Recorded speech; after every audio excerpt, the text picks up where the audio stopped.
అది నీ ముఖములో ఎట్లట? మధ్యాహ్న కాలపు తేజస్సు కంటే, మధ్యాహ్న కాలపు తేజస్సు కంటే నువ్వు ఎక్కువగా ప్రకాశిస్తావు. దేవుని స్తోత్రం కలుగును గాక.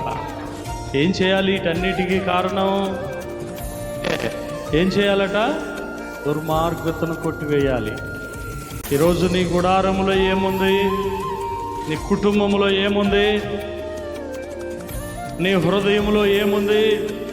ఒకవేళ దుర్మార్గత ఉంటే నువ్వు పొందుకునే ప్రతిఫలం ఏంటో తెలుసా? ఏంటంట? నెమ్మది లేకపోవటం, సంతోషము లేకపోవటం, సమాధానము లేకపోవటం, ఆరోగ్యం లేకపోవడం. వీటన్నిటికీ కారణం ఒకటే తాళం. ఏంటంటే దుర్మార్గతను విడిచిపెట్టాలి. హల్లెలూయా. దుర్మార్గతను విడిచిపెట్టాలి.